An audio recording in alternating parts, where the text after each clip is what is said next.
Magpupulag-pulagan ka na lamang ba?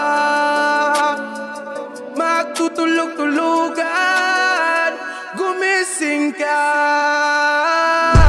Ito na ang oras para lumaban. Huwag kang umatras pag nasa katwiran. Panatilihing bukas ang isipan. Katotohanan ang ating sandigan. Sa kadiliman, huwag matatakot. Pagkat liwanag ang siyang babalot sa ating bayang Pilipinas. Sa ating bayang Hello, magandang araw mga kababayan. Sa meron tayong iko-content ngayon, nakita ko to somewhere, 'di ba? Sa Starbucks daw, sa Starbucks. Alam mo naman natin Starbucks, no? Mahal yung kape. Kaya bihira ako magganyan Starbucks. Papambili ko na lang yung kape nila doon, papambili ko lang 2.5 na Coke or Pepsi. Ng Coke. Coke. 'Di ba? Hindi, panoorin natin 'to, no, nag-viral daw. Nung una, gusto ko panoorin niyo muna. So ito yung video, 'di ba? Ito yung nangyari do sa Starbucks. Sa Starbucks. Go out! Pucha naman kasi mga marites. Wait, Bakit kayo magdadala ng mirti sa loob ng Starbucks? So ito yung nangyari. Go out!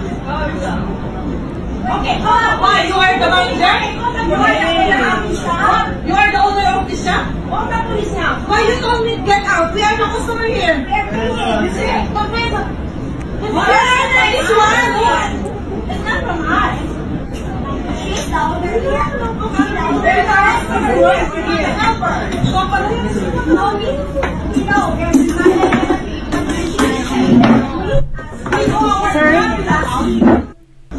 So unang reaction ko dito sa video na to, parang pinalalabas yung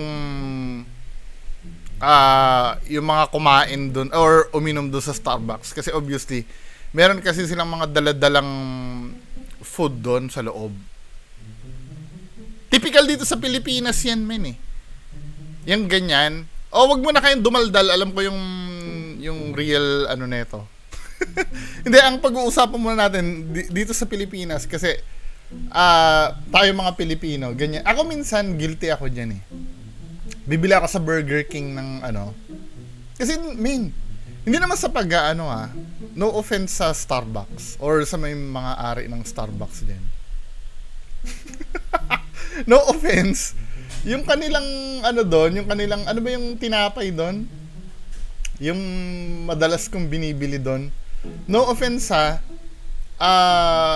basta may dalas yung yung cinnamon roll. Ayoko na cinnamon, pero gusto ko yung cinnamon roll. Ayoko lang ng aroma ng cinnamon, pero gusto ko yung cinnamon roll. Ilang beses ko na inuulit Ang mahal kasi ng cinnamon roll nila, men. Pero masarap. Ang ginagawa ko na lang, pupunta muna ako sa Burger King, bibili ako doon ng burger ko. Na kasing mahal ng cinnamon roll nila, na sobrang laki na nung sa Burger King. Then saka ako bibili nung kape nila doon. Hindi ko na ginagawa hindi na ako naggaganon ginagawa ko naman yan, kilala na ako nung guard doon sa Starbucks na malapit sa amin. Syempre kahit pa paano may konting hiya ako, kasi hindi ko naman doon binili, pero ang importante kasi bumili naman ako ng kape. Pero kung makikita nyo dito sa video na to, ang dami-dami nilang ituloy natin yung video, ha. Go out! Pucha naman kasi mga marites. Bakit kayo magdadala ng mirti sa loob ng Starbucks? Bawal yan. Go out! Okay, go out! Why? You are the manager? You are the owner of the shop? Call the police now. Why you told me get out? We are the customer here. So ang nangyari, ayun nga, pinapalabas sila kasi parang hindi naman malinaw sa video kung bakit sila pinapalabas, ano. Pero nagkaroon ng theory yung mga nanonood na kung makikita mo kasi sa table nila, ang dami nilang mga drinks doon na hindi naman sa Starbucks talaga binili. Katulad nung nag-upload na itong video na to, ang sabi daw milk tea daw yon. Tapos actually may nakikita nga naman talaga ako na kung ano-anong mga ininom nila hindi doon binili. Then nung nilapitan sila, pinapalabas sila, nag-i-Englishan pa. 'Di ba? Dito sa Pilipinas naranasan ko na 'yan eh. 'Di ba? 'Di ba nakwento ko na rin sa retail ako nagtatrabaho. Pag may mga ganyan nagko-complain, may mga customer na magi-English kahit mali-mali yung grammar. 'Di ba? Ang rationale kasi noon magmumukha kasi silang mas above sa iyo pag in English ka. San nakuha yung yung kultura na ganun? Sa kakapanood kasi natin ng teleserye yan eh. Yung 'di ba nakikita natin doon yung mga donya doon nag-i-English. Tapos pagka ini-English yung hampas lupa, parang ang baba-baba ng tingin. So, dito sa Pilipinas na-adapt natin yung kahit mali-mali ang grammar mo, pag nag-English ka, feeling mo above ka. Where in reality, minsan nakakahiya at mukha ka pang abnormal. Pero may nakita akong explanation dito sa video na to, mga men. 'Di ba? Ito, may isang video dito na inexplain. Hindi naman pala sa Pilipinas nangyari yun, men eh. Yun nangyari sa Starbucks na yan. O panoorin natin itong kay Daily Vlogs. Ito, in-upload ni ate. So, pakinggan natin kung merong nahalo doon sa in-order nila. Kasi bawal naman talaga yun. Itong video ni ate. Ito pa akong viral video ngayon. Sa Hong Kong pala nangyari yan. Sa Hong Kong pala nangyari yan. 'Di ba? Alam ko naman nung pumupun Alam ko naman nung pumupunta ako doon. 'Di ba? Marami talagang Pinoy doon. Doon sa Hong Kong. Unang-una, walang visa kasi doon eh. Pero ang business ko kasi doon, yung mga laruan, mura. Kaya doon pati mga paninda dati noon. Doon ako kumukuha. So, nakikita ko talaga doon na marami talagang Pilipino doon. Maglalakad ka nga lang doon sa yung mga hindi pa nakakapunta doon. Akala nyo ba ibang bansa ang feels noon? Hindi. Maglalakad ka nga lang doon, bigla ka na lang makakarinig sa tabi mo na nagtatagalog eh. Na talagang parang extension na ng Pilipinas talaga siya. Yung Hong Kong. 'Di ba? Kaya tuloy yung mga kultura natin bilang Pinoy na idadala doon. 'Di ba? Sino nakapunta na doon? 'Di ba pagkatatawid ka doon may yung tumutunog yung tik tik tik, tapos pagtatawid ka gumaganon, tik tik tik tik tik gumaganon. 'Di ba? Kasi nga yun, para sa blind yata yun no, para marinig pagkatatawid na o hindi pa. Anyway, budo tayo napunta. Nung may nakita akong ganun pag mga locals doon, makasabay mong tatawid, pag hindi pa talaga pwedeng tumawid, hindi sila tatawid kahit wala pang dumadaan na sasakyan. Pero I'm so sure, pagka yung Pinoy na yan ay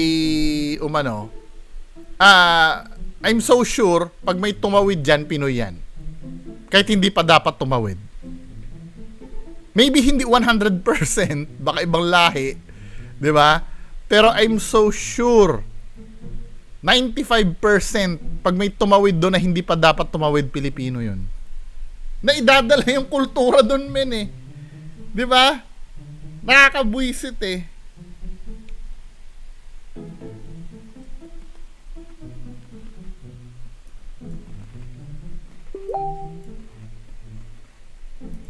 Dito sa Facebook, habang nag-scroll ako, yung mga kapwa OFW namin dito sa Hong Kong, about sa issue dun sa pagpasok nila sa Starbucks.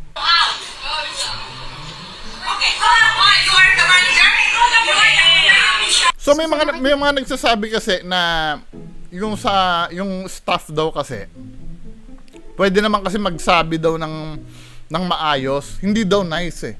Bastos din daw. Naiintindihan ko na kasi iba yung kultura sa ibang bansa. 'Di ba? Kaya ganun magsalita yung nandoon. So wala akong pwedeng i-comment no na dapat ganito. Hindi ko naman kasi alam eh. Yung culture nila doon eh, kung okay lang ba 'yon na maging rude ka sa customers mo. 'Di ba? Pero dito sa Pilipinas kasi ang culture dito natin, pagka customer mo, kailangan pagtiisan mo. I don't know sa ibang bansa ganun din ba dapat? Na i-insist mo yung rights mo bilang customer.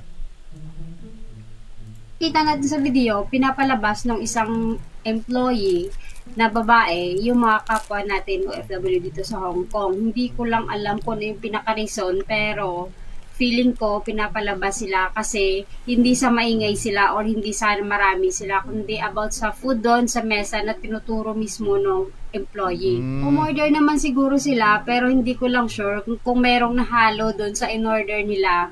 Kasi bawal naman talaga yun. Sa totoo lang, yung Starbucks hindi naman nagbabawal kung gaano kayo kadami at saka kung gaano kayo katagal dyan, as long na meron silang space at hindi kayo maingay, walang problema sa kanila dun. At lalo na pag may in-order kayong product nila o pagkain nila. Hindi po ako na dun sa comment ng post na baka daw maingay sila, nagiging tambayan nila yun. Walang problema dun sa Starbucks as long na may nabili kayong mga product nila dyan sa loob. Kasi ako mismo, nag-stay din ako sa Starbucks.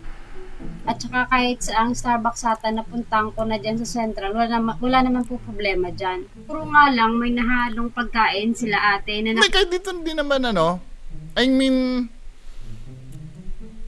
dito sa Pilipinas mukhang big deal yung matagal ka eh. Dito sa Pilipinas. Mamaya, tapusin muna natin to, kita ng employee, kaya ayun, nagagalit, tapos sumagot-sagot sila, kaya ayun, pinapaalis sila. So, si ate naman ng isa, inutusan pa yung isang employee na na tumawag ng police. Okay, why? You are the manager? You are the owner of the shop? Oh, the police now. Why you told me get out? We are the customer here. We are paying. You see? Okay, so this one. It's not from us. She's the owner here.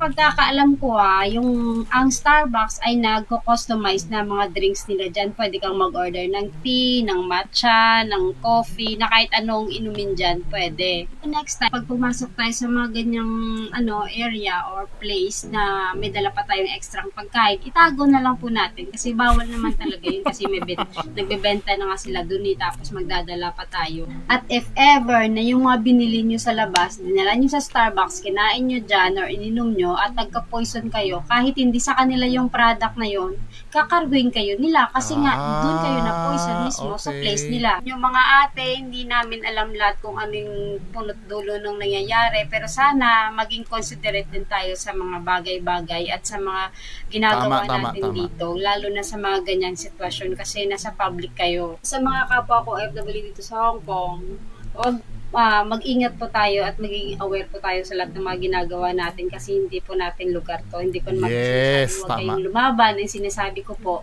hindi naman kawalan yung tumalikod na lang sa sitwasyon na ganun. Kasi wag nyo na i-poke din at magsabing tawagan nyo pa ng polis kasi poke yung lalamunan. Kasi nga, baka tumawag sila ng polis, kayo pa din matutulog. Tama. Hindi sila. Tama yung sinabi ni ate, Ngayon, uopinyonan ko, 'di ba? Balik tayo sa Pilipinas. Yung settings pala na 'yon ay sa Hong Kong pala nangyari. Ngayon, ignorante ako do sa culture nila doon. Kung pwede ba 'yon na sa bagay one time may mga bastos talaga na nag-aano doon, na nagbebenta. I don't know kung natsyatsambahan ko lang madalas.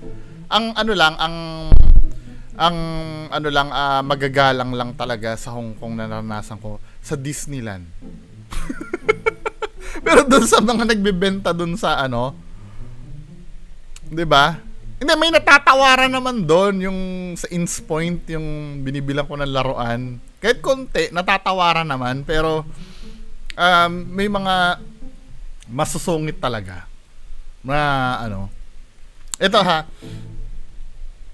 dako tayo dito sa Pilipinas. Yun pala, malinaw na sa atin na yung nangyari na yun ay sa Hong Kong pala. No? Tama yung sinabi ni ating OFW na yes, may mga bagay kasi na dito sa atin pwede natin ipaglaban. Tapos gagawin mo sa ibang bansa, 'di ba? Kung hindi naman kabawasan sa itlog mo na umiwas ka na lang para walang sakit ng ulo kasi hindi naman natin lugar 'yun eh. 'Di ba? Tama yung sinabi ni ate na 'yon na pasasakitin mo pa ba yung ulo sa yung pinaalis ka lang na nakanti lang yung pride mo?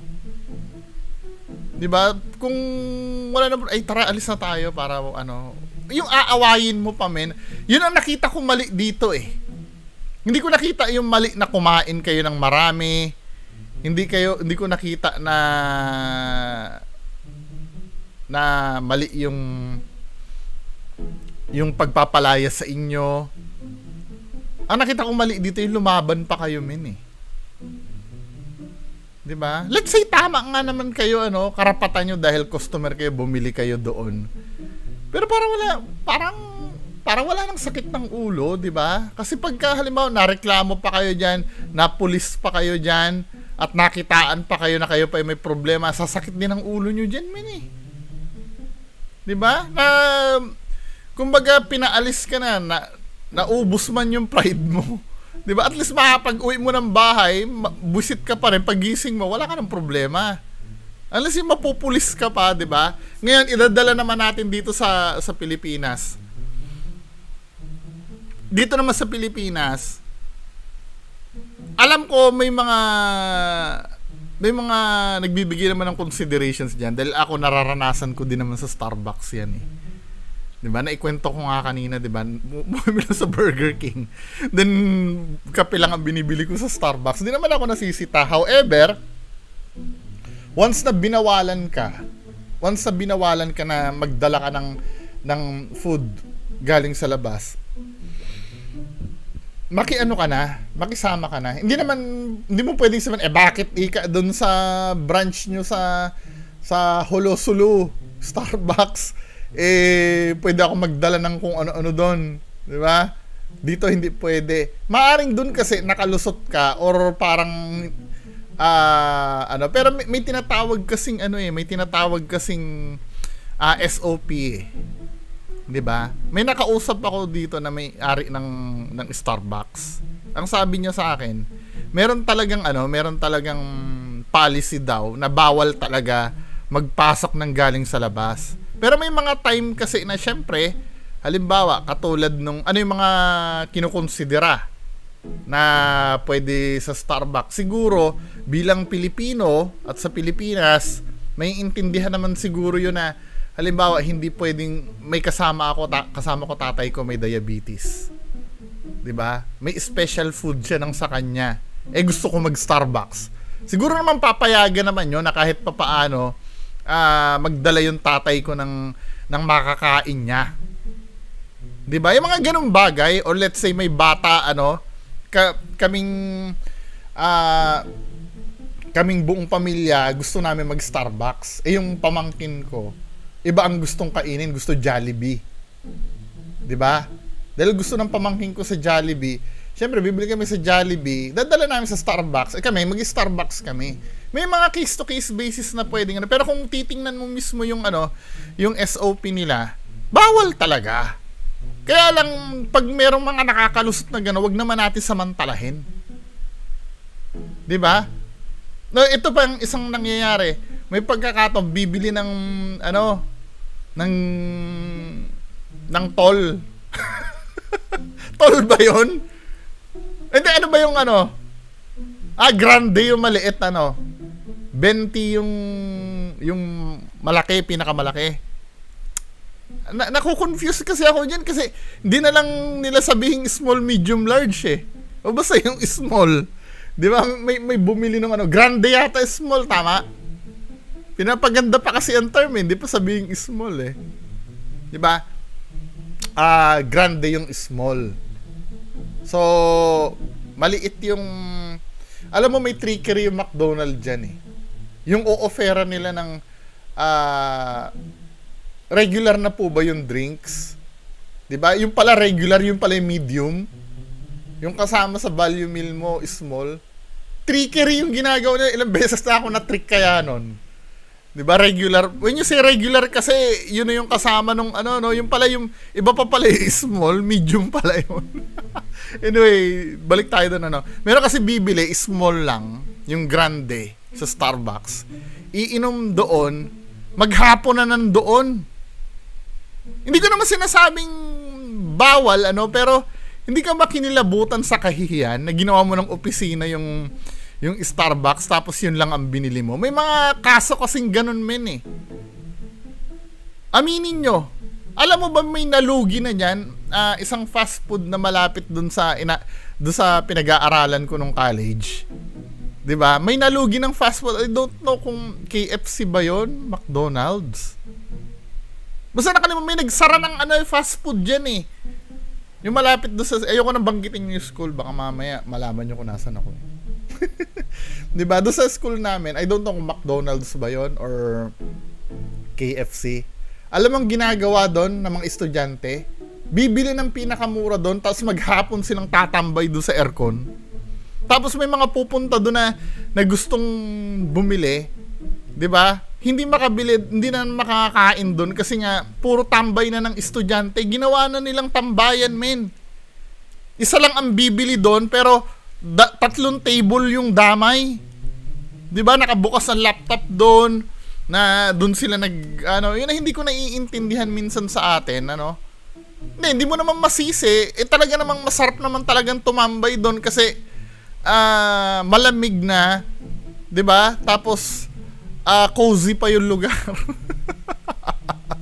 Pero nawawala na sa nawawala na sa morality natin yung, ay, hindi ba nakakahiya tayo dito? Tagal-tagal na natin dito. Isa lang ang bumili sa atin. Tapos, di ba? Tapos pagka sinaway pa, matapang pa yung mga estudyante na kumakain or tumatambay pala, sorry. Di ba? Kaya alam nyo, akala nyo wise na magtayo ng franchise ng fast food sa harap ng school. Hindi, tatambayan lang 'yan.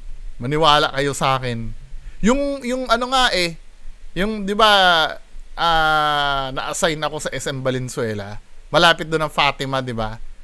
Doon, nasa data 80% ng mga pumapasok doon hindi bumibili. Kasi, paano namin nalalaman? Kino-collect ng mall yung mga, transaction count namin.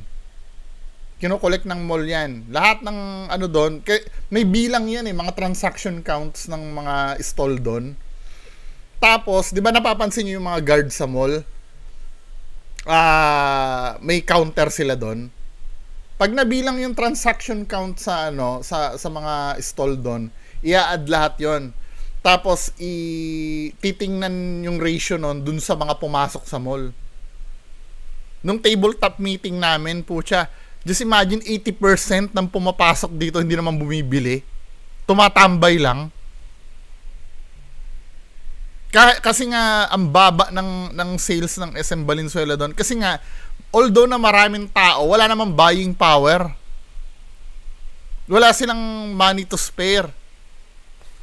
Kasi nga mga bata, ang demographics doon, mga bata, mga na gusto lang magpalamig.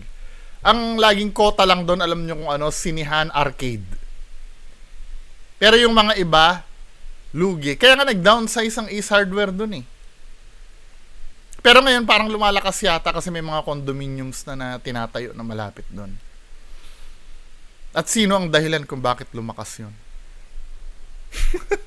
Kasi nga, ang initiative ko that time, 'di ba? Maging corporate accounts yung mga condominiums doon. Na sa amin kukuha ng supplies, yung mga light bulbs, mga tiles na gagamitin, mga gripo, 'di ba? Ako kaya ang doon, top manager ng Ace Hardware noong time na 'yon. Sa buong Pilipinas. Anyway, yan lang po muna. Anong masasabi niyo sa napag-usapan natin? Maraming salamat po. Bye-bye.